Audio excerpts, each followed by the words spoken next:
We here at 2SER Breakfast always relish the opportunity to talk with those Dadaist masters of tension and release, the genre-bending Tropical Fudge Storm.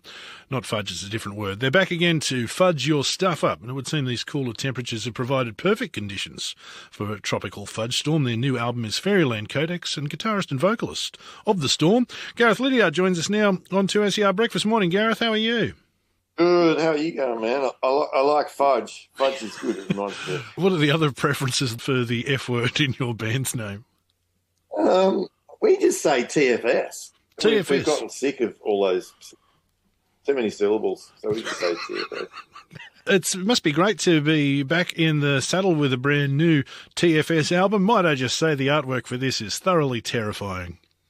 Yeah, that's another Joe Becker painting. He did he's done all of our covers so far, but that's another one that's like an oil painting that is about, in real life, it's about 5 metres by 4 metres. Oh, really? It's huge. Yeah, it's like if Maurice Sendak's Where the Wild Things Are wasn't terrifying enough, this takes it to the next level. Yeah, it's sort of that crossed with Hieronymus Bosch or something. Like he's really into the sort of cheapest, nastiest aspects of American pop culture, and and he's into things like WWE, the wrestling, the silly wrestling, and then the tackiest part of Americana possible. He's into it, but he's a Canadian. He's from Montreal in Canada. Yeah. And this there's a couple of sort of visual accompaniments to this album. You've got an animated video collage there that came with the single from the album called Bloodsport, directed by, and apologies if I'm pronouncing this incorrectly, Nespi 5 Euro. Yeah, Nespi 5 Euro. He's an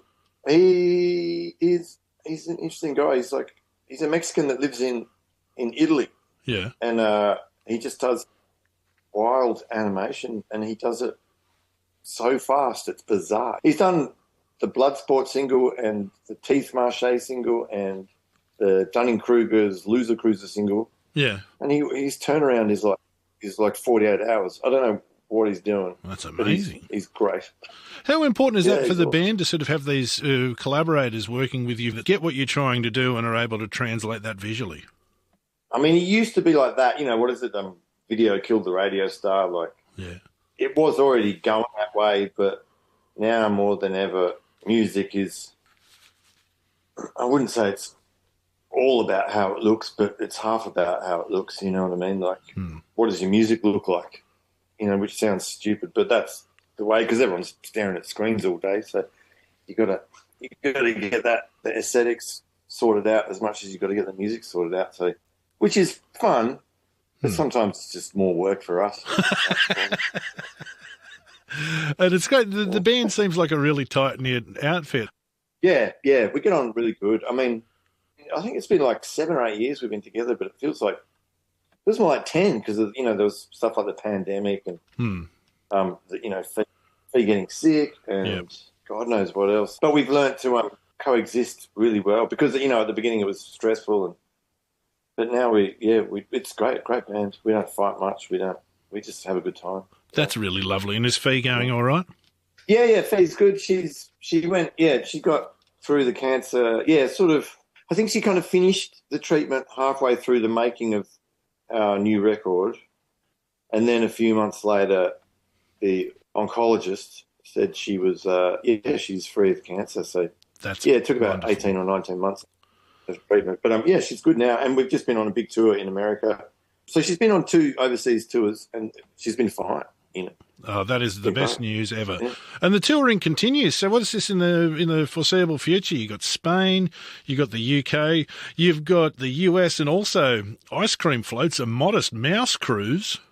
Yeah, we're going on a cruise. So we've got a full Euro tour, and that's tacked onto another US tour, and then I think we will have like Christmas and that off, and then with Modest Mouse and a bunch of other bands, we're going on a boat from Miami to parts unknown through the Bermuda Triangle.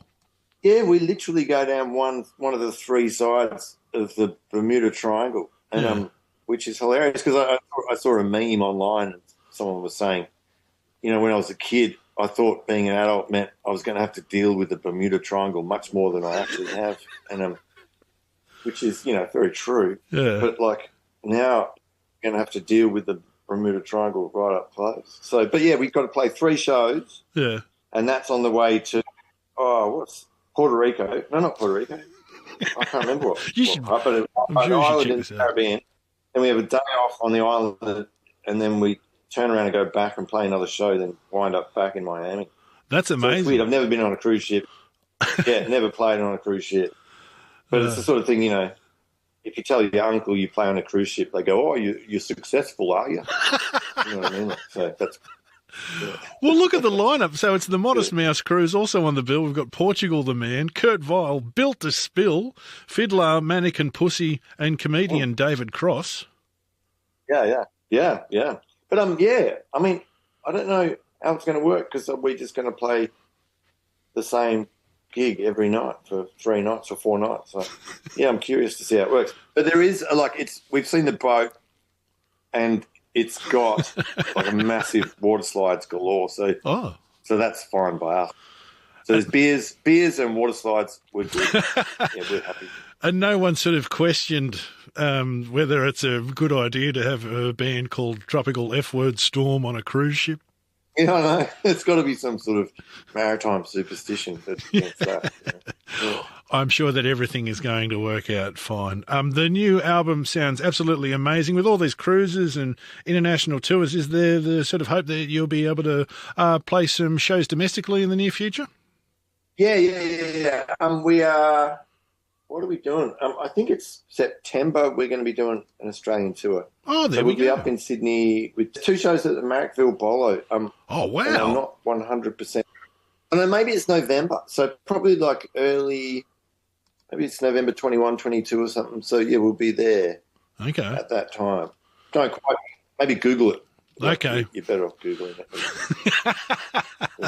We'll do that. And also, while you're there on your search engines, you can go to either the Fire Records website or the TFS Bandcamp. The new album is Fairyland Codex. It is out now digitally, also available on vinyl and limited edition pink cassette tape.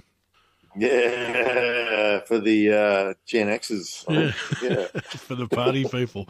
But it's a great record. I'm going to play a song from it now. What do you feel would sit comfortably on breakfast radio?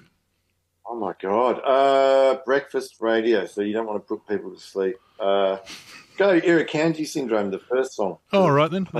That sounds like a really good idea. Opening track from the new TFS album, Fairyland Codex. This one's called Irukandji Syndrome. Gareth Liddiard, thank you so much for joining us this morning. Our best to Fee and the rest of the band. It's always an absolute pleasure to have you here on 2SER Breakfast. And do come by the studio if you get the opportunity when the cruise brings you to Sydney. Yeah, cool. Cheers, Danny. Thanks, mate.